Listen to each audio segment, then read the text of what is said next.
नमस्कार. बायोस्कोप मराठीच्या विशेष कार्यक्रमात आपलं सगळ्यांचं मनपूर्वक स्वागत. आता मी आहे इंदापूरमध्ये आणि माझ्यासोबत आहेत ज्येष्ठ नेते हर्षवर्धन पाटील. 1995 नंतर आता पुन्हा अपक्षांचे दिवस येतील असं विधान काल मी यांच्या चंद्रकांत दादा पाटील यांची मुलाखत घेतली त्यावेळेस त्यांनी हे स्टेटमेंट केलं आणि मला तुमची आठवण आली.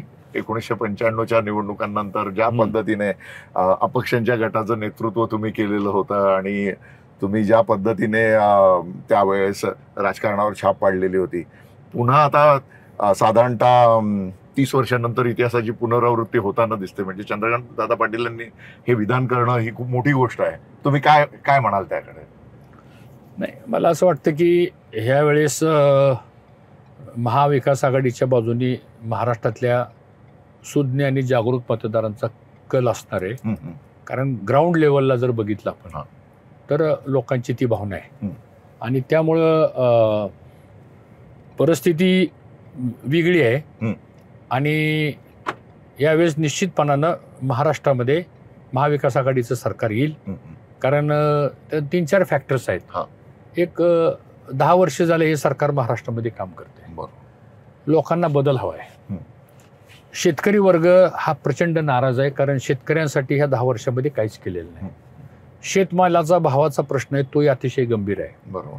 मग सोयाबीन असेल, कापूस असेल, धान असेल, मका असेल, बाजरी ज्वारी असेल, गहू असेल, याच्यावर लोकांची खूप नाराजी आहे. शेतकऱ्यांना शेती परवडणं सरकारचं काही लक्ष नाही.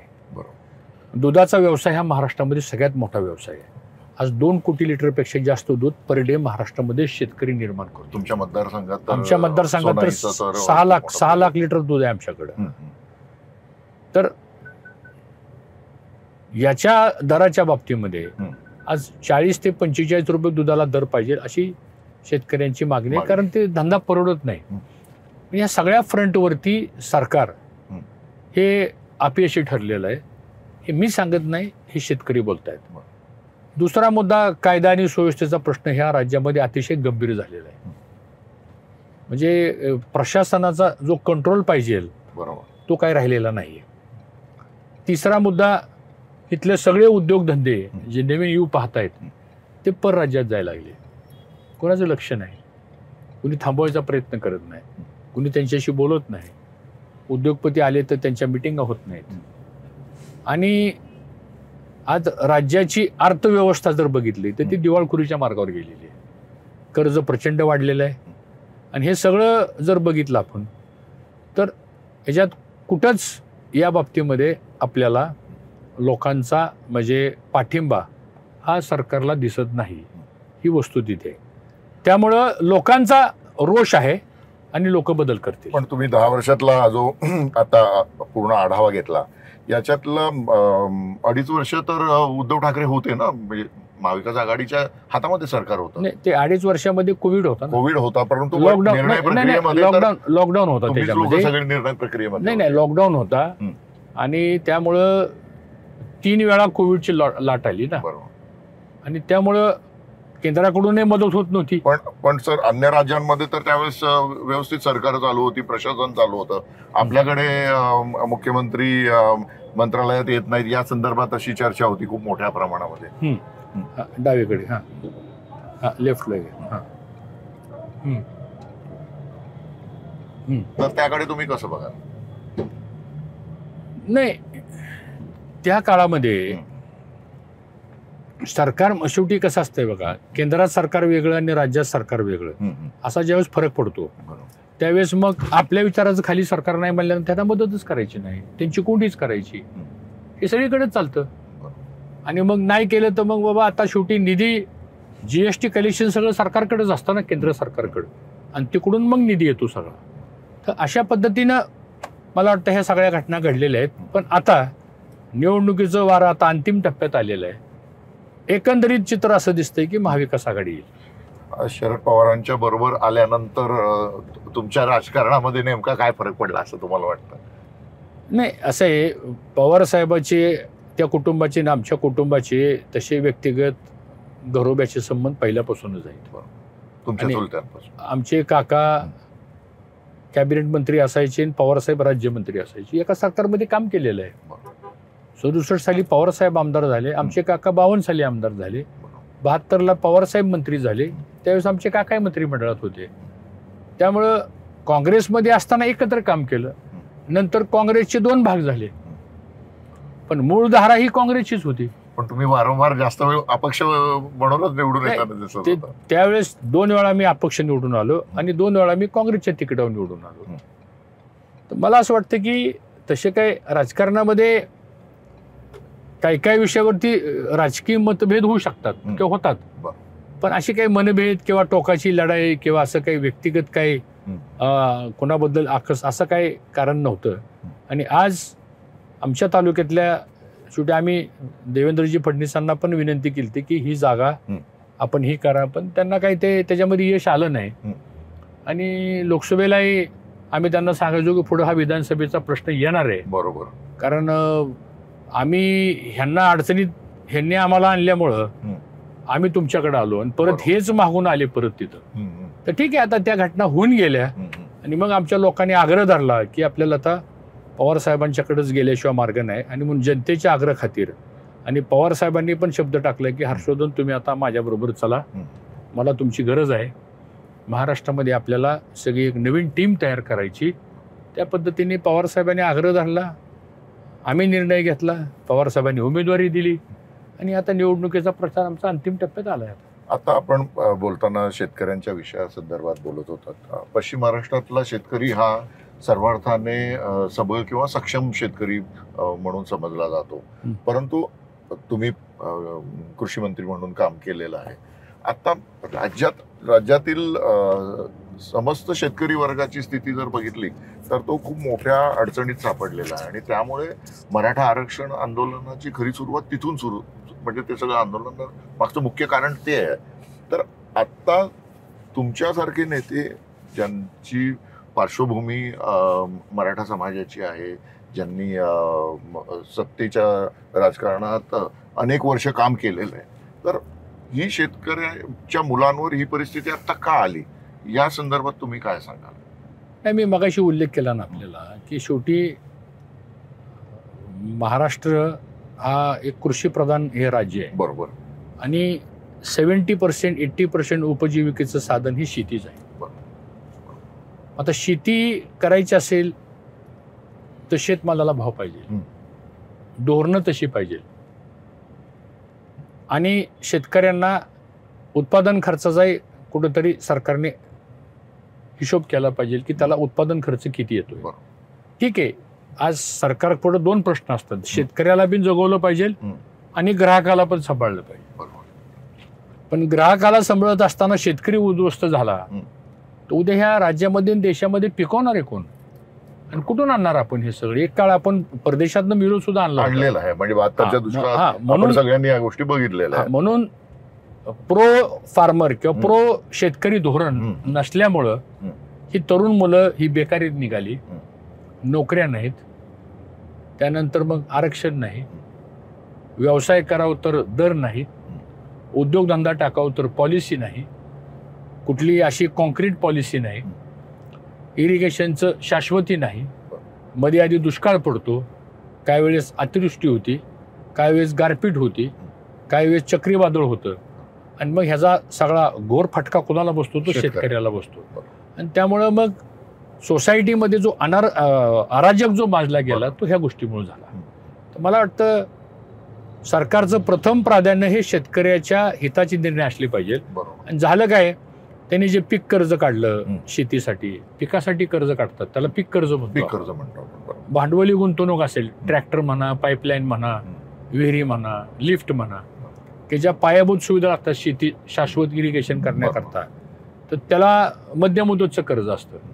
आणि काही मोठमोठ्या उपसा सिंचन योजना जर असतील तर त्याला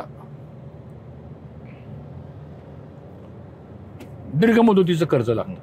आता ही सगळी कर्ज काढलेली असताना ती परतफेडच होत नाहीत ना, आणि परतफेड न झाल्यामुळे शेतकरी कर्जबाजारी झाला, आत्महत्येचं प्रमाण वाढायला लागलं, त्याचं कुटुंब चालना. मुलाचं मुलीचं लग्न आलं तर लग्न कसं करायचं? मला तेच म्हणायचं सर, तुम्ही म्हणजे तुम्ही ज्या शरद पवारांच्या नेतृत्वाखाली काम करतायत ते केंद्रीय कृषी मंत्री राहिले, हो. तुम्ही कृषी खात्याचं काम बघितलेलं आहे. या सगळ्या शेतकरी संकटात येण्याच्या ज्या प्रक्रिया आहेत या आजच्या नाही आहेत, गेल्या 30 वर्षांपासून महाराष्ट्र हे सगळं अनुभवतोय. आम्हाला या सगळ्या याच्यावर एक चांगला तोडगा का निघत नाही? प्रत्येक वेळेस म्हणजे कर्जमाफी जरी झाली तरी पण आत्महत्यांचं सत्र चालूच राहिलेलं दिसतं, शेतकरी संकटात येताना दिसतो. नैसर्गिक आपत्ती असेल किंवा बाजारामध्ये जी चढउतार होत असते त्याचा फटका होत नाही. त्याचं कारण मी तुम्हाला सांगतो की पवार साहेब देशाचे कृषी मंत्री असताना, मी राज्याचा सहकार मंत्री असताना, पवार साहेबांनी देशामध्ये 72,000 कोटीची कर्जमाफी केली. सगळ्यात मोठी कर्जमाफी झाली देशामध्ये. आणि त्या कर्जमाफीमध्ये जो महाराष्ट्रातला शेतकरी जो कॅटेगरीमध्ये बसत नव्हता तर त्या शेतकऱ्याला स्वतंत्र वेगळी कर्जमाफीची योजना आम्ही राज्य सरकारची आणली, ती 6,200 कोटीची आणली. एवढ्या मोठ्या प्रमाणामध्ये कधीच कर्जमाफी झाली नाही. आणि त्यामुळे झालं काय की त्यावेळेस सर असं बोललं गेलं की बँकांना जास्त फायदा झाला. शेवटी कर्ज बँकेत एक लक्षात ठेवा, लाभ उठवला नाही. कर्ज कोणाचं होतं? कर्ज बँकच देते ना. कोऑपरेटिव्ह बँक असेल नाही तर कमर्शियल बँक असेल, शेतकऱ्याचा चॉईस आहे. तुम्हाला कोऑपरेटिव्ह बँकेकडे जायचे का तुम्हाला नॅशनल बँकेकडे जायचे. तर ती कर्जमाफी झाल्यामुळे त्याला पुन्हा नव्यानं कर्ज मिळू शकायला लागलं, भांडवल यायला लागलं. पण ते सगळं झालं तर दुसऱ्या बाजूला भाव कोसळले. तर मला वाटतं ह्या सगळ्या गोष्टी ज्या आहेत त्या आपण निश्चितपणानं सरकारने वेळोवेळी न केल्यामुळं ह्या 10 वर्षामध्ये शेतकऱ्याची पिछाड झाली. आणि म्हणून पहिल्यांदा आपल्याला, पण मला शरद पवारांचं एक वाक्य कायम वाटतं, ते वारंवार सांगतात की शेती व्हायबल राहिलेली नाही. पण शेतकऱ्यांनी करायचं काय? नाही, शेती व्हायबल राहिली नाही त्यांनी एकदा नव्हे अनेकदा सांगितलेलं आहे. पण जर महाराष्ट्राचं नेतृत्व करणारे लोक असं बोलायला लागले तर मग शेतकऱ्यांनी जायचं कुठे? नाही, शेती व्हायबल का राहिली नाही ते का बोलतात माहिती का? शेतीवरती होणारा उत्पादक खर्च मान्य आहे मला, मी शेतकऱ्याचा मुलगा आहे, मला माहिती आहे. आणि निघणारं उत्पन्न आणि त्यातून मिळणारे रिटर्न्स, वाढलेली महागाई, वाढलेले मजुरीचे दर, वाढलेले विजेचे दर, वाढलेले रासायनिक खताचे दर, वाढलेल्या कीटकनाशकाचे दर, वाढलेले बियाण्याचे दर, ह्याला काही मर्यादा नाही. पण उत्पादन काढायला मर्यादा आहेत आणि काढलेल्या उत्पादनाचा दर द्यायला मर्यादा आहे. तेव्हा हे मॅचच होत नाही. हे जर करायचं असेल आपल्याला तर मग त्याला जोडधंदे दिले पाहिजे. म्हणून हा दुधाचा व्यवसाय पुढे आला, पोल्ट्रीचा व्यवसाय पुढे आला, हॉर्टिकल्चरचा व्यवसाय पुढे आला. आज हॉर्टिकल्चर करणारे काही शेतकरी त्या जगामध्ये एक्सपोर्ट करतात. आज तसा एक वर्ग पुढे यायला लागलेला आता हळूहळू.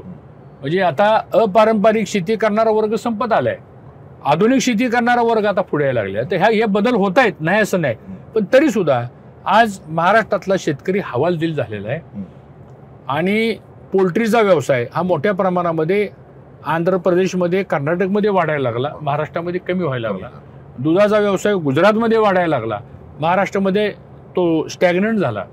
हे विचार करावा लागेल आपल्याला. आज दुधाच्या व्यवसायाला पोटेन्शियल आहे.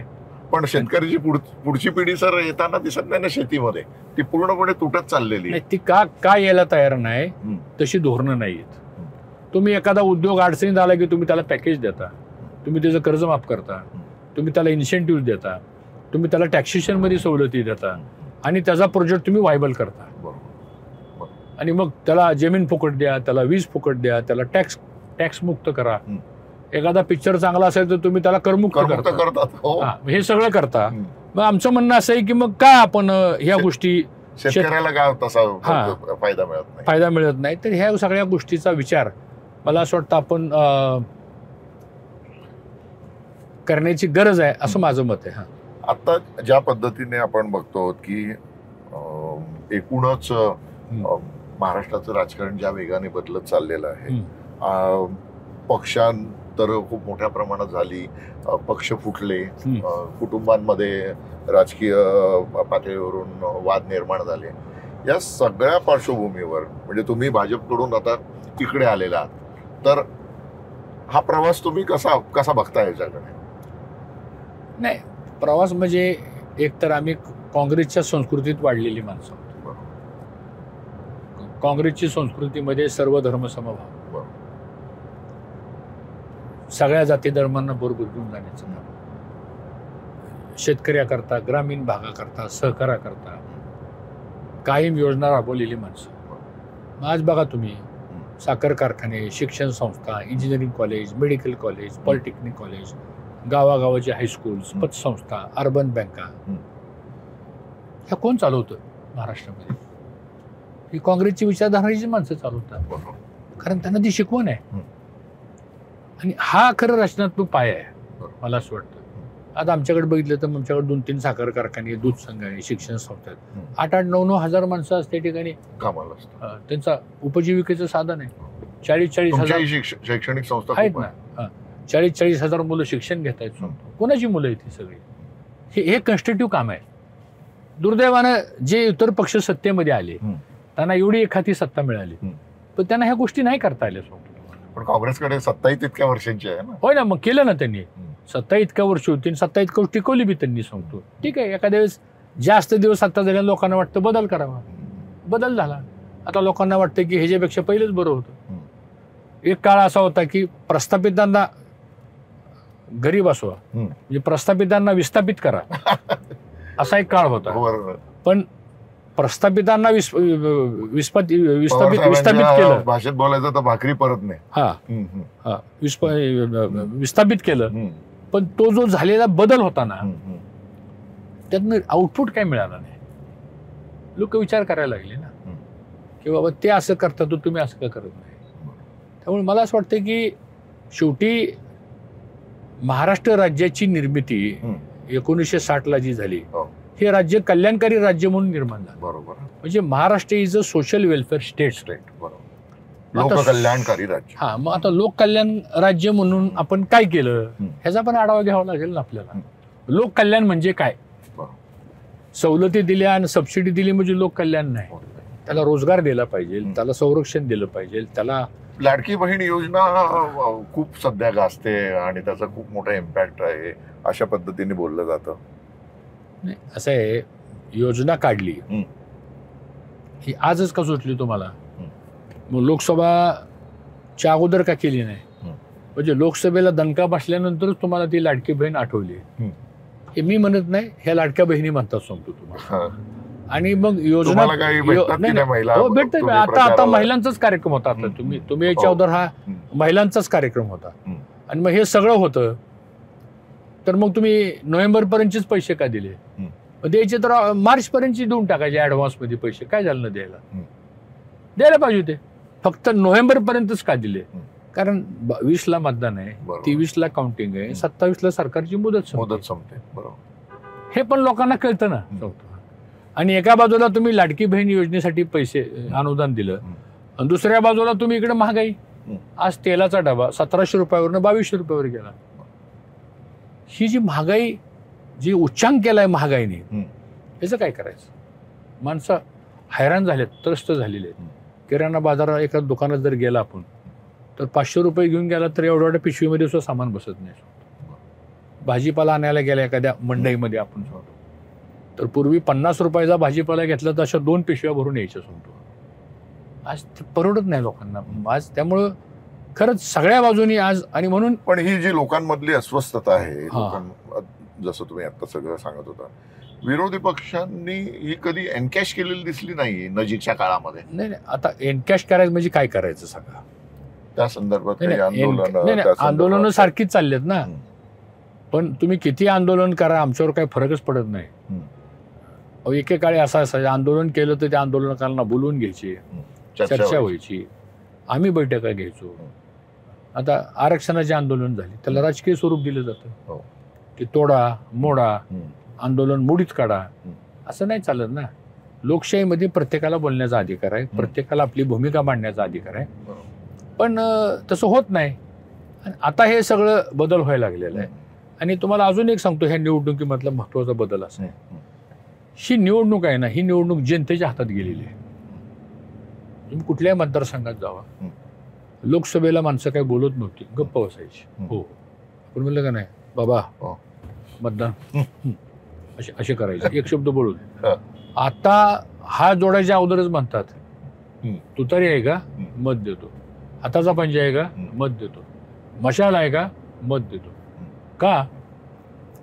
तर आता लोक ओपन झाली, आता वस्तुस्थिती बरं का ओपन झाली, आणि लोकांना आता असं वाटतं की ठीक आहे, आता आम्ही तुम्हाला 10 वर्ष संधी दिली. बघा ना, लोकसभेला महाराष्ट्रामध्ये तुमचे सगळ्याचे एक्झिट पोल अंदाज चुकीचे ठरले ना. सर्वे तर तुमची लोक करत होते. तुम्हीच सांगायचा 32 जागा येणार, 35 जागा येणार. काय घडलं? आणि ते तसंच वातावरण आहे सध्या. पण लोकसभेच्या वेळेस जी युनिटी होती महाविकास आघाडीमध्ये ती नंतर दिसली नाही. काँग्रेस ज्या पद्धतीने अग्रेसिव्हली जागा मागत होतं, तिकडे शिवसेना अग्रेसिव्हली मुख्यमंत्री पदासाठी आम्हाला तुम्ही नाव घोषित करा म्हणून उद्धव ठाकरेंचं चाललेलं होतं. हे कशामुळे झालं? म्हणजे सत्ता दृष्टिक्षेपात आली आणि लगेच वाद सुरू झाले असं काय? वाद वगैरे काय नाही, तुम्ही बारकाईने अनालिसिस करा. मी पण 40 वर्ष महाराष्ट्राच्या राजकारणामध्ये, मी पण 18 वर्ष मंत्री राहिलेलो आहे. महत्वाची 17-18 खाती आम्ही सभागृहात सरकारमध्ये चालवलेली आहेत. महाविकास आघाडीचे अगदी स्ट्रॉंग मतदारसंघ हे 200च्या आसपास आहे. ह्या 200 मतदारसंघात प्रॉब्लेम नाहीये. जिथं विनिंग जागा आहेत आपल्या, बरोबर, त्या पक्षाचा स्ट्रॉंग होल्ड आहे. जिथं एनसीपी पवार साहेबांच्या जी विनिंग जागा आहेत तिथं ना उद्धव ठाकरेंनी डिस्टर्ब केले, तिथं ना काँग्रेसने डिस्टर्ब केले. जिथं काँग्रेसच्या विनिंग जागा आहेत चांगल्या स्ट्रॉंग, तिथं ह्या दोघांनी डिस्टर्ब केलं नाही. आणि जिथं उद्धव ठाकरेंच्या विनिंग जागा आहेत तिथे ह्या दोन पक्षांनी डिस्टर्ब केलेलं नाही. प्रॉब्लेम कुठं झाला? तो सगळ्यात महायुतीमध्ये पण तो झाला. काही जागा अशा आहेत की तिथं तिन्ही पक्षांनी त्या जागा मागितल्या. त्या अशा 20-25 जागा असतील, पण त्या 20-25 जागा त्याच्यात थोडंफार इकडे तिकडे काय झालं असेल, 1-2-4 जागेचं, पण महाविकास आघाडी म्हणून एनटॅक्ट हे आहेच, त्याचा काही परिणाम नाही. ठीक आहे, मुख्यमंत्री पदासाठी मागणी करणं, बोलणं वगैरे हा एक भाग आहे, तो जे ते पक्षाचा असतो. शेवटी पवार साहेबांनी सांगितलं निवडून पहिल्यांदा महाविकास आघाडी आणा, नंतर आपण त्याचा निर्णय घेऊ. तीच भूमिका काँग्रेसने घेतली. नाही, आता पवार साहेब स्वतः म्हणाल ना की आमचा मुख्यमंत्री पदाचा असेल. आता असं आहे, शेवटी हे सगळे गोष्टी निवडणुकीचे निकाल लागल्यानंतर होतील. हा एक भाग झाला. दुसरा भाग, महायुतीमध्ये जे घटक पक्ष आहेत सगळे, त्यांच्यात ताळमेळ आहे का? तर तू प्रामाणिक सांगा. मनसेच्या उमेदवारीबद्दल नाराजी मोठ्या प्रमाणात वाढायला लागलेली आहे. वंचित आघाडीच्या बाबतीतली नाराजी वाढायला लागलेली आहे. त्यांच्या अंतर्गत पक्षामध्ये मी तुम्हाला असे बरेच मतदारसंघ सांगेल की जे अजितदादाच्या मतदारसंघात त्यांना सुटलेली जागा आहे, तिथं भाजपची भूमिका काय, तिथं एकनाथ शिंदेची भूमिका काय. जिथं भाजपला उमेदवारी गेली तिथं लोकसभेला जाणवलं ना, 12-15 ठिकाणी नाही ना आमदारांनी खासदारकीचं काम केलं. उघडच आहे. इकडे फलटण, तुमच्या इकडे मान, बऱ्याच ठिकाणी सांगतो. त्यामुळं मला असं वाटतं की ह्या सगळ्या गोष्टी ज्या आहेत ना त्या होतील. आता लोकांनी एकदा, आणि मी तुम्हाला सांगू का, एक पब्लिक खूप हुशार झाले आता. त्याचा तुम्ही त्यांना अंडर एस्टिमेट करू नका. आणि ते ठरवतात, ते ऐकतील सगळ्याचं. आता रोज सोशल मीडिया आहे, रोज टीव्ही बघतात, रोजचे आरोप प्रत्यारोप बघतात. आता काल सदाभाऊ खोतांचं एक स्टेटमेंट आहे. खरं सांगा, मला सांगा, हे संस्कृतीला शोभतं का आपल्या महाराष्ट्राच्या? अपाट ठीक आहे, 20 तारखेला निवडणूक होऊन जाईल, सरकार येणारच, येईल जाईल, तो भाग वेगळा, तो प्रोसेसचा भाग आहे. पण आपण कोणत्या राज्यामध्ये राहतो, आपण कोणत्या पोस्टवर आहोत, आपल्या एखाद्या स्टेटमेंटमुळे त्याचे किती विपरीत परिणाम होतील त्याचे, एवढं सुद्धा गांभीर्य नाही. खूपच नगरमध्ये पण तसंच घडलं. फार खूप म्हणजे चांगलं नाही ते. म्हणजे आता सगळीकडे म्हणजे बिंदास बोलणं, काय बोलणं आणि या सगळ्या गोष्टी चालू आहेत. मनोज जरांगे पाटील यांनी पण फडणवीसांबद्दल ज्या गोष्टी बोललेल्या होत्या त्या अशाच होत्या ना, की ज्या पद्धतीने व्यक्तिगत स्वरूपाचे आरोप केले जातात, हे व्यक्तिगत स्वरूपाचे आरोप थांबवलेच पाहिजेत. परंतु आता महाराष्ट्राचं राजकारण ज्या वळणावर आलेलं आहे, जे मी म्हणालो की सुरुवात आपण ज्या मुद्द्यावरून केली की 1995ला इतकी अटीतटीची लढाई होती की त्यावेळेस अपक्षांच्या बंडखोरांच्या मदतीशिवाय सरकार स्थापन होणं शक्य नाही असं वातावरण निर्माण झालेलं होतं. आणि आता तशीच परिस्थिती आपल्याला इथे निर्माण झालेली दिसते. असं जेव्हा खुद्द भारतीय जनता पक्षाचे माजी प्रदेशाध्यक्ष, आत्ताचे महत्वाचे नेते चंद्रकांत दादा पाटील बोलतात. तर तुम्ही या सगळ्याकडे कसे पाहता? खरोखरच बंडखोरांना महत्व येणार आहे या नाही, सगळ्याच्या मला एक पुढे? सांगा, म्हणजे नाही. त्यांचा असा अंदाज आहे की कोणालाच बहुमत मिळणार नाही, स्वतःला सुद्धा बहुमत मिळणार नाही त्यांच्या महायुतीला, असं सुद्धा त्यांचं म्हणणं आहे. नाही, आता चंद्रकांत दादा काय म्हणले मला काही माहित नाही, मी ते बघितलं पण नाही. पण एक गोष्ट करून ठेवा, 95ची परिस्थितीचा सिनारो वेगळा होता. 45 अपक्ष होते. 45 मध्ये काय होतं, युती वर्सेस काँग्रेस अशी सरळ लढत होती. बरोबर आणि काँग्रेसमध्येच बंडखोरी झाली होती. बरोबर. आणि तिथंच 50 अपक्ष उमेदवार उभा उभे राहिले. राहिले. आणि त्यामुळं काँग्रेसचा उमेदवार सोडून काँग्रेसचाच बंडखोर लोकांनी निवडून दिले. बरोबर. तो काय पण भाजप आता पण बघा ना तुम्ही, 2 नाही. शिवसेना आहेत, हा 2 राष्ट्रवादी आहेत, नाही, ऐकून घ्या. दोन्ही विरुद्ध याच्यात आहे. आला तर तो त्याच विचारसरणीचा किंवा त्याच तोच बॅनरवाला येणार आहे ना. नाही नाही, त्याच्यात फरक असा आहे की शिवसेना ओरिजिनल कोणाची आहे? उद्धव ठाकरे साहेबांचीच आहे. बरोबर आहे, मान्यच का? त्याच्या वडिलांनी स्थापन केली. 100% मान्य आहे. राष्ट्रवादी ओरिजिनल कोणाची? पवार साहेबांची. बरोबर आहे. त्यांनीच पक्ष स्थापन केलेला आहे. आणि मग त्यांनी स्थापन केलेला पक्ष, तुम्ही त्या पक्षाचं नाव घेऊन जाताय, चिन्ह घेऊन जाताय, सिम्बॉल नेताय, सगळं हे लोकांना नाही मान्य होत. आणि शेवटी लोकांचा हा विचार आहे की हे जरी सगळं आपण केलं असलं तरी फार अगदी बंडखोरांना काही इतक्या जागा येतील असं मला वाटत नाही. कारण 8 पक्ष निवडणूक लढवत आहेत. 8 पक्ष. 8 पक्ष म्हणजे मी तेच म्हणालो की अशीच चुरस तर हा. महाराष्ट्राच्या राजकारणात पहिल्यांदा एवढी मोठी 8 दिसते. पक्ष संपून गेल्यानंतर मग अपक्षाची सुरुवात होती. बरोबर. म्हणजे लक्ष झालं का? आणि 8 पक्षाच्या लढाईमध्ये असा क्वचित एका दुसरा अपक्ष निघेल की त्याची ह्या 8 पक्षावर मात करून पुढे जायची तयारी असेल. तेवढी ताकद आता ह्याच्यात मला नाही वाटत दिसत. त्यावेळेस कसं झालं 95ला, आता माझ्या मतदारसंघात मला तिकीट दिलं नाही, मी अपक्ष उभा आहे. बरोबर. मग इथं लढाई काँग्रेसमध्येच झाली ना. बरोबर. त्यामुळं आमची जी काँग्रेसची मतं होती ती बऱ्यापैकी आमच्या मागे आली आणि मी निवडून आलो. फक्त चिन्ह बदललं एवढं झालं, ते सांगतो.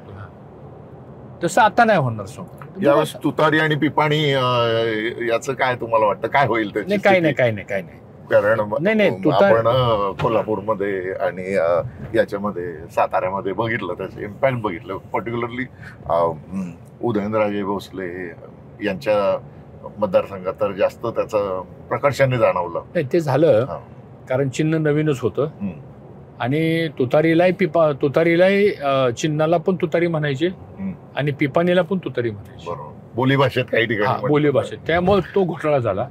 आता निवडणूक आयोगाने त्याला ट्रम्पेट शब्द वापरलाय. आता ट्रम्पेट शब्द वापरलाय आणि तुतारी वाजवणारा माणूस त्यांनी ब्रॉड केलाय, असा मोठा केलाय. त्यामुळं आता ते लोकांच्या लक्षात आलेलं आहे आणि त्यामुळं आता काय त्याचा फरक होईल असं मला वाटत नाही. आणि त्या बॅलेट बॉक्सवरती ट्रम्पेट म्हणून जे त्यांनी पत्र इश्यू केलेलं आहे, त्यामुळे तो विषय ह्या निवडणुकीला माझ्या दृष्टीने तो संपलेला आहे. माझ्या माहितीप्रमाणे बारामती मतदारसंघात 3ऱ्या क्रमांकावर यांचं तुतारीची निशाणी आहे आणि 4थ्या क्रमांकावरती पिपाणी आहे, असं खूप मोठ्या प्रमाणात चर्चा आहे. आणि त्याचा इम्पॅक्ट होईल अशी सुद्धा खूप मोठ्या प्रमाणात चर्चा सुरू आहे. नाही, माणसं आता खूप हुशार झालेली आहेत. हे आपल्याला वाटतं चर्चा असणं वेगळं आणि प्रत्यक्षपणे घडणं वेगळं. त्यामुळं थोडाफार अनुभव कालच्या लोकसभेला आल्यामुळं मतदारही अलर्ट आहे. तोही म्हणतो मला जर तुतारीला मत द्यायचं असेल तर मी माझं मत बाद का करू? माझं काही इंटेन्शनच नाही ना पिपाणीला मत द्यायचं. म्हणजे कुणीतरी षडयंत्र रचलेलं आहे की तुतारीची मतं पिपाणीला जावीत म्हणून. हे त्याला कळायला लागलं. आता मतदारांना बी टीम कळते आता. म्हणजे वंचित आघाडीने काय उमेदवार उभा केले तर नाही त्याच्या मागे मतदान केलं. काही ठिकाणी MIM माणसं उभी केली, त्याच्या मागे नाही मतदान केलं. त्यांना कळायला चुकलं. लोकसभा निवडणुकीत या सगळ्या गोष्टी बघायला मिळाल्या ना आपल्याला. सांगतो एवढं मोठं लॉजिक लोक समजून घेतात. इथं तुतारी पिपाणी म्हणजे काय आता फार राहिले असं मला वाटत नाही.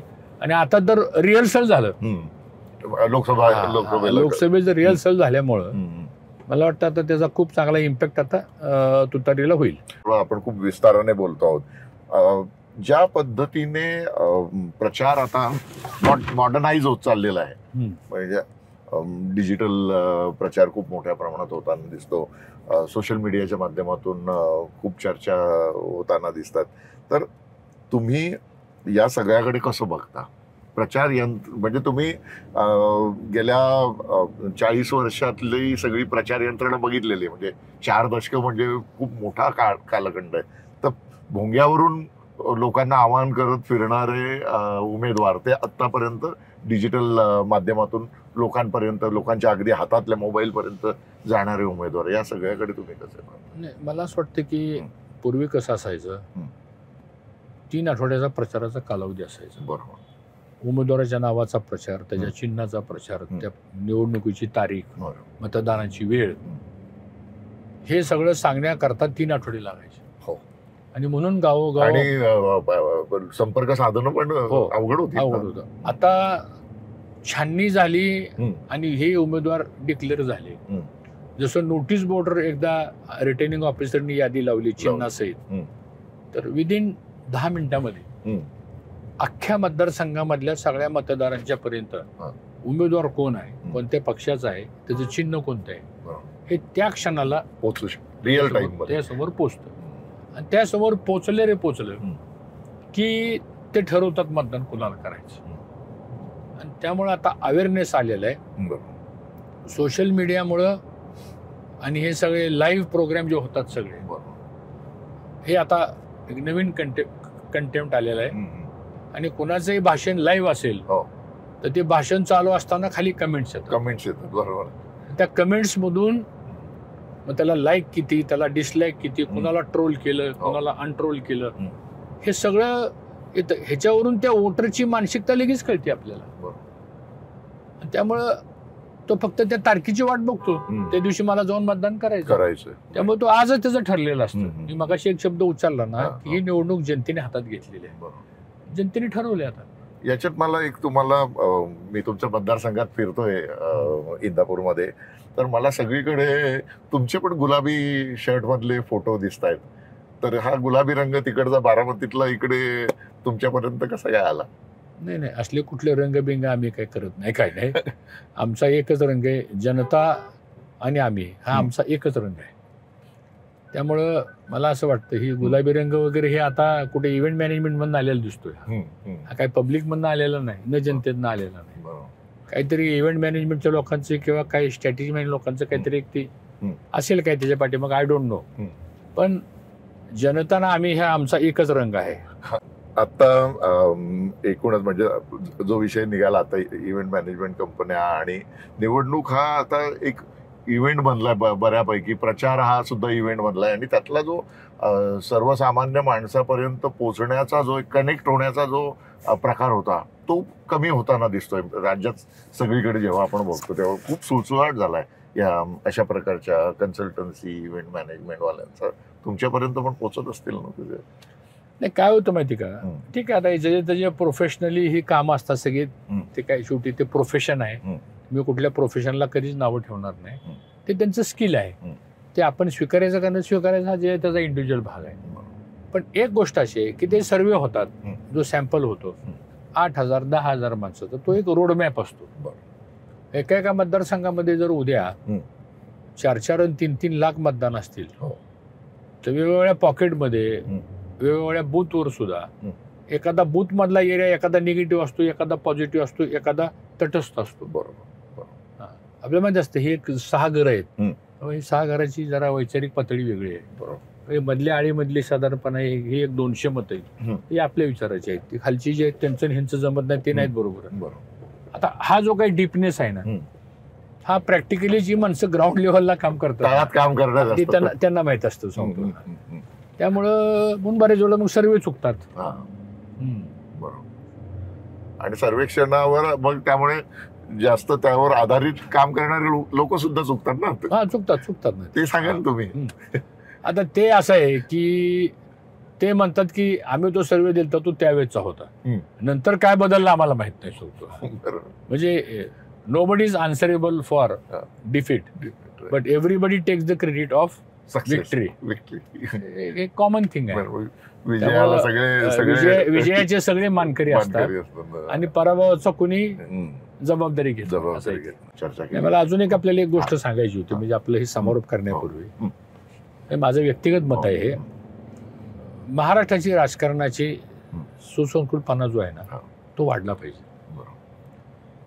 सरकार येणं सरकार जाणं ही डेमोक्रेसी मधली ऑनगोईंग प्रोसेस आहे. बरोबर. पण आज दुर्दैवानं तर अशी चिखलफेक आणि अशा पद्धतीची जर नीतिमत्ता सोडून जर घटना राजकारणामध्ये घडत गेल्या तर डेमोक्रेसी बदनाम होती, लोकशाही बदनाम होती.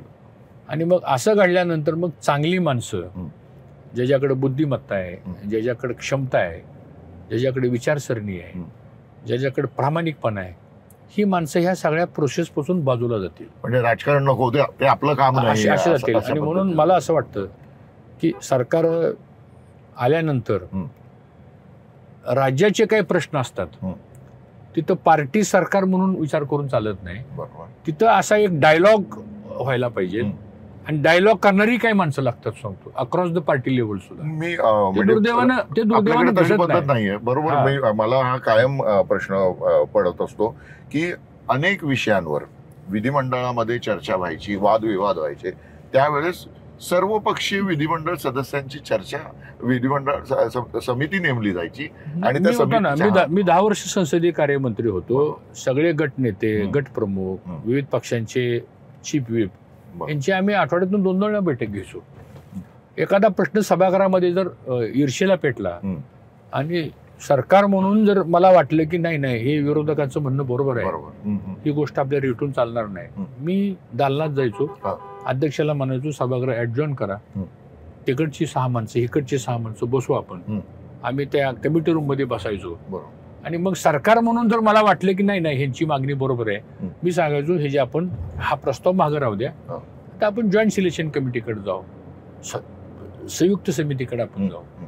पण असं दुर्दैवानं कधी होत नाही. आता आरक्षणाचे विषय हे काही एकट्या सरकारचे विषय नसतात. हे मला तेच आश्चर्य वाटतं की म्हणजे सर्व ते डायलॉग करण्यासाठी माणसं लागतात ना. बघा, डेमोक्रेसीमध्ये dialogue is very important. Very संवाद. तुम्ही संवादच जर बंद केला, संवाद नसेल तर विसंवाद होणारच. विसंवाद होणार, अराजक माजणार, इगो प्रॉब्लेम होणार. मला काही देणे घेणं नाही, माझा रोल आहे विरोध करायचा, हे म्हणणार आमचा रोल आहे सरकार चालवायचा, असं नाही चालत. पुन्हा बजेट देताना, हे करताना, ते करताना अशा काही घटना घडतात. शेवटी विरोधी लोकांना सुद्धा असं एकदम असं तुच्छ समजून नाही चालत. लोकशाहीमध्ये आज जो विरोधक आहे तो उद्या सत्ताधारी होणार असतो. एखादा आमदार सरकारच्या विरोधात निवडून आला म्हणून काय त्या मतदारसंघातल्या 5 लाख लोकांना आपण शिक्षा देणार का? शेवटी त्याला पण त्या मतदारसंघात लोकांना उत्तर द्यायचे, त्यालाही लोकांचे प्रश्न सोडवायचे, त्यालाही जनतेने निवडून दिलेला आहे.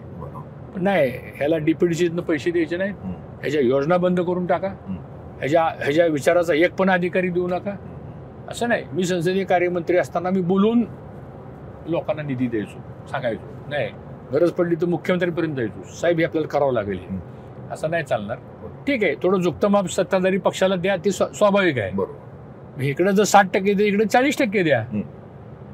राज्य पुढे न्यायचंय म्हणल्यानंतर फक्त आपल्याला निवडून दिलेल्या आमदारांच्या पुरतच राज्य पुढे न्यायचं आणि मग त्याच्यातून काय होतं, त्यातून अराजक निर्माण होतो, कटुता वाढते आणि मग असे काही राज्याचे प्रश्न जे निर्माण होतात ना, मग त्यावेळेस एकी होत नाही आणि मग वादविवाद सुरू होतात. सांगतो तुम्हाला, मग तुम्ही कुठं आम्हाला सन्मान दिला, तुम्ही कुठं आमची कामं केली होती, तुम्ही आमची फाईल अडवली, तुम्ही आमची योजना रद्द केली, तुम्ही आमच्या योजनेला निधी दिला नाही, 10 वर्ष आमची योजना पडू नये, असं करून चालत नाही. कारण अशी पद्धत महाराष्ट्रामध्ये नव्हती. मी 6 CM बरोबर काम केलेला माणूस आहे. त्यावेळेस मनोहर जोशी होते, नारायण राणे होते, विलासराव देशमुख होते, अशोकराव चव्हाण होते, सुशीलकुमार शिंदे होते, पृथ्वीराज चव्हाण होते. यांच्याबरोबर आम्ही काम केलं. पण असं नाही कधी, म्हणजे मी तर होऊन देत नव्हतो. काय काय वेळेस माझ्यावर आरोप व्हायचे हे विरोधी पक्षाला फार सांभाळतात वगैरे. मी म्हणलं माझं काम आहे, कारण माझं डिपार्टमेंट पार्लमेंटरी अफेअर्स आहे. मला 288 प्रक्रियेमध्ये विरोधक हा प्रमुख घटक आहे, तो लागतोय मला सगळे सभागृह चालवायला. विरोधी पक्ष नसेल तर सभागृहाच्या कामाला अर्थच राहणार. असे responsible opposition creates a responsible government. Certainly सरकार जर रिस्पॉन्सिबल ठेवायचं असेल तर विरोधक विरोधक सक्षम हा पाहिजे, सक्षमच पाहिजे सांगतो तुम्हाला, असं माझं मत आहे. पण नाही 100% आणि ते होत कोणाही नसलं, लोकशाही अभ्यासकाचं तेच मत आणि असणार ते की- होत नसल्यामुळे काय झालंय हम्म. की त्यामुळे मग प्रशासनावर वचक राहत नाही. पण या मधल्या काळामध्ये मी बघितलं की विरोधी पक्षांनी विधिमंडळात संसदीय आयुधांचा वापर करून ज्या पद्धतीने भांडायला पाहिजे ते चांगल्या प्रमाणात दिसत नव्हतं. हे कशामुळे असेल, तुम्हाला काय वाटतं? काय होतं, एखाद्याने विरोध केला की त्याला अडचणीत आणा, त्याच्या चौकशा लावा, त्याला नामोहरण करा. आता गोपीनाथ मुंडे, प्रमोद महाजन वगैरे ही सगळी मंडळी ऑपोजिशन मध्ये असताना हो. एवढे आरोप प्रत्यारोप करायचे. किती मोठे आरोप प्रत्यारोप. पण कधी त्यांना असं म्हणजे ती समोरची लिडरशिप पण तेवढी प्रगल्भ असायची, त्यामुळे ते काय पचवून घ्यायच्या गोष्टी काय. आता हल्ली पेशन्स राहिलेलंच नाही कोणाला. सकाळी एक जण कार्य म्हणला तर 10 मिनिटात दुसरे वारे म्हणतोय लगेच होतो. आरेला कार्य आणि कार्याला आरे, हो, हे आता लगेच होतं. सुरू झाले. हे महाराष्ट्राच्या दृष्टीने चांगलं नाही असं मला वाटतं. आणि पर्टिक्युलरली म्हणजे लोकशाहीची एकूणच आपण ज्या पद्धतीने लोकशाही प्रक्रिया पुढे जायला पाहिजे त्यासाठी तर या गोष्टी खूपच मारक ठरणार आहेत. आता म्हणजे तुम्ही हा मुद्दा काढलायच त्यामुळे मी तुम्हाला विचारतो की एकूण आत्ताची पक्षीय बलाबल जे आहे किंवा पक्षांची स्थिती आहे, म्हणजे शिवसेनेची दुफळी झालेली आहे, राष्ट्रवादीची दुफळी झालेली आहे, आणि 2 राष्ट्रीय पक्ष काँग्रेस आणि भारतीय जनता पक्ष हे 2 टोकाला आपल्याला उभे राहिलेले दिसतात. तर हे आत्ताचं जे चित्र आहे याच्यामध्ये प्रादेशिक पक्षांचं अस्तित्व संपणार आहे का, अशी परिस्थिती निर्माण झाली का? अनेक ठिकाणी असं बोललं जात होतं की प्रादेशिक पक्षांचं अस्तित्व असेल तर खऱ्या अर्थाने आपलं जे केंद्रीय पातळीवरचं जे सरकार आहे याच्यामध्ये प्रादेशिक एक समतोल साधला जाईल, परंतु आता आपल्याला तसं दिसत नाही. म्हणून तर महाराष्ट्रामध्ये महायुती आणि महाविकास आघाडी का निर्माण झाली, त्याचं हेच कारण आहे.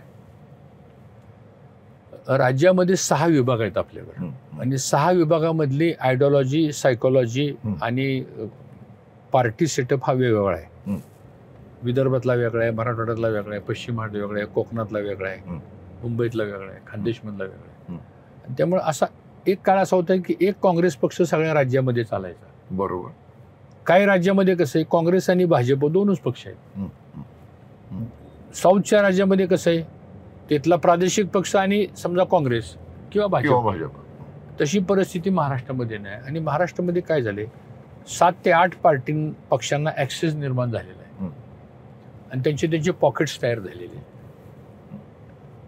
आणि हे 8 पक्ष कोणते जर बारकाईने बघितलं तर तसे खरे म्हणजे 2च पक्ष होते, एक काँग्रेस आणि युती. बरोबर. सेना भाजप आणि काँग्रेस. पण झालं काय, आता काँग्रेसमध्ये राष्ट्रवादी काँग्रेस आणि काँग्रेस हे 2 झाले. शिवसेना 1 होती, ती आता 3 झाली. मनसे पकडून 3 झाली. त्यानंतर राष्ट्रवादी 1 होती, ती आता 2 झाली. वंचित आघाडी एक नव्याने निर्माण झाली. रिपब्लिकन गट तट होता, ते बाजूला होऊन तिथे वंचित एक आपल्याला ते झाले. ते 6-7 आठवले गट, आंबेडकर गट, कावाडे गट वेगवेगळे सांगतो, ते झाले. त्याच्यानंतर मग पुढे तुमच्या राष्ट्रवादीमध्ये पण अशा प्रकारचे काय हे झाले. आणि त्यामुळं झालं काय की अशी प्रत्येकाची एक ऍक्सेस तयार झाले, आणि त्यामुळं महाराष्ट्रामध्ये ह्या आघाड्या स्थापन झाल्या, ह्या महायुती स्थापन झाल्या. ठीक आहे, आता उद्या काय होईल मी काय भविष्यकार नाही, पण असा एक वर्ग आहे की बाबा जास्त पक्ष असले तर प्रशासन खिळखिळ होतं, जास्त पक्ष असले तर कंट्रोल राहत नाही, ब्युरोक्रेसी सिस्टमवर हवी होताना दिसते. आणि मग प्रत्येकाचा अजेंडा वेगळा राहतो. मग सांगतो, समजा एखाद्या आघाडीमध्ये किंवा एखाद्या महायुतीमध्ये एखादा पक्ष राष्ट्रीय पक्ष असतो, त्याचा अजेंडा वेगळा असतो. एखादा पक्ष प्रादेशिक असतो, त्याचा अजेंडा वेगळा असतो. त्यातला एक पक्ष असा असतो की तो फक्त एका रिजन पुरताच असतो, त्याचा एक वेगळा अजेंडा असतो. आणि मग ते धोरणात्मक निर्णय घेताना, प्रक्रिया करताना हे अडचणी येतात. मला असं वाटतं निवडणुका वगैरे संपल्यानंतर अक्रॉस द पार्टी लाईन अशा मुद्द्यावर तुमच्यासारख्या मीडियाच्या प्रमुख लोकांनी सुद्धा एखादं चर्चासत्र आयोजित केलं पाहिजे असं माझं मत निश्चितच आहे. निश्चितच माझं मत आहे मला आवडेल हा. तशा पद्धतीने आणि असे एक 6, 7, 8 लोक महत्वाच्या पक्षातील नेत्यांना बोलून बघा हे काय आहे, काय वाटतं राज्याची राजकीय बरोबर भूमिका कशी असावी, निश्चितच असं एक सुद्धा झालं तर ते आज नाही ते हो, पण आता election- निवडणुका झाल्यानंतर त्याची गरज असणार आहे. हम्म. कारण महाराष्ट्रामध्ये आता जे काय होताना आपल्याला दिसतंय, जसं तुम्ही म्हणालात की कटुतेचं वातावरण, भाषेचा जो वापर आपल्याला होताना दिसतोय आणि म्हणजे इतका तणाव महाराष्ट्राने कधी पाहिलेला नव्हता. तो या निवडणुकीत पर्टिक्युलरली पाहायला मिळतो. तर ती म्हणजे निवडणुका लढवल्याच पाहिजेत, द्वेषाने लढवल्या पाहिजेत, जोशाने लढवल्या पाहिजेत, परंतु त्यातली जी कटुता आहे ती कमी होण्यासाठी प्रयत्न निश्चितच झाले पाहिजेत. आणि आता नाही अजून एक त्याच्यामध्ये एक मुद्दा असा आहे की पूर्वी असं नव्हतं कधी. कुणीतरी एक बाईट देतो किंवा एक स्टेटमेंट करतो आणि मग तुम्ही लगेच त्याच्या ऑपोजिशनकडे जाता की ते असं म्हणले, तुमचं काय मत आहे, की तो काहीतरी बोलतो. मग त्याचा तिसरा जो आपण असतो तुम्ही त्याच्याकडे जाता की हे असं म्हणले, हे असं म्हणले, आणि तुमचं काय मत आहे, तो तिसरं काहीतरी बोलतो. आणि असं करत करत करत ते 1-2 वाक्याचं स्टेटमेंट हे 24/7 it becomes a breaking news. तर मला असं वाटतं की बऱ्याच वेळा काय होतं की तुम्ही एखादं स्टेटमेंट दिलेलं असतं आणि तुम्ही मला विचारता की त्यांच्या स्टेटमेंट तुमचं काय मत आहे. आता ज्याने स्टेटमेंट दिलं खरं म्हणजे त्यालाच विचारायला पाहिजे की तुझ्या याच्या पाठीमागची भूमिका सांग काय आहे ती भूमिका आल्यानंतर मग आम्ही प्रतिक्रिया देऊ ना. पण बऱ्याच वेळा आम्ही त्याचं बाईट बघितलेलं नसतो. तिने काय स्टेटमेंट, तुम्ही आता आलेलं म्हणलं की चंद्रकांत दादा असं म्हणाले की कुठल्याच पक्षाचं बहुमत येणार नाही आणि अपक्षांचा सोसवाट होईल. आता स्टेटमेंट मी काय बघितलं नाही. आता न बघता ते काय बोलले, त्याच्या अगोदरचं वाक्य काय होतं, नंतरचं काय वाक्य होतं ते मला काहीच माहित नाही. पण तुम्ही विचारले की मला उत्तर द्यावं लागतं. मी काहीतरी म्हणणार. मी म्हणलं की त्याच्या पुढचा लगेच हर्षवर्धन पडले असायचे म्हणले, मग तुमचं काय मत आहे. बरोबर. मग ते खो खोचा खेळ असतो ना आपला, खो खोचा. एकाने एकाला खो, दुसऱ्याने तिसऱ्याला खो, तिसऱ्याने चौथ्याला खो. ठीक आहे, मीडियाचा तो अधिकार आहे. शेवटी TRP, लोकांना नवीन नवीन प्रश्न हे लोकांच्या पुढे गेलेच पाहिजे, साहजिक आहे, त्याबद्दल तो मत नाहीये. पण ते जात असताना it should go in the healthy taste असं मला वाटतं. आणि त्यातलं म्हणजे आता म्हणजे विपर्यास, सत्याचा विपर्यास व्हायला नाही पाहिजे, हे तर या मताशी मी पूर्णपणे सहमत आहे आपल्या. त्यामुळे आता आपण सगळेजण एका मोठ्या सगळ्या निवडणूक प्रक्रियेला सामोरे जातो आहोत आणि तुम्ही सुद्धा या तुमच्या मतदारसंघातून आता कितवी तुमची निवडणूक, मला वाटतं 7वी की 8वी? माझी ही 7वी निवडणूक आहे. मी 4 निवडणुका सलग जिंकलो. 2 निवडणुकीमध्ये मी जिंकता माझा थोडक्यात पराभव झाला. तो बॅड लक म्हणायचं. आता बघू, जनता ठरवेल काय. पण मला विश्वास आहे की लोकांचं प्रेम आहे आणि लोक यावेळेस मला संधी देतील असं मला एक विश्वास आहे. शेवटी शुभेच्छा आहेत तुम्हाला त्या सगळ्या. खूप खूप धन्यवाद. आपण वेळ काढून आला, एवढ्या घाई गडबडीमध्ये भेटला, खूप बरं वाटलं आणि तुम्हाला एक शुभेच्छा म्हणलं. धन्यवाद. धन्यवाद.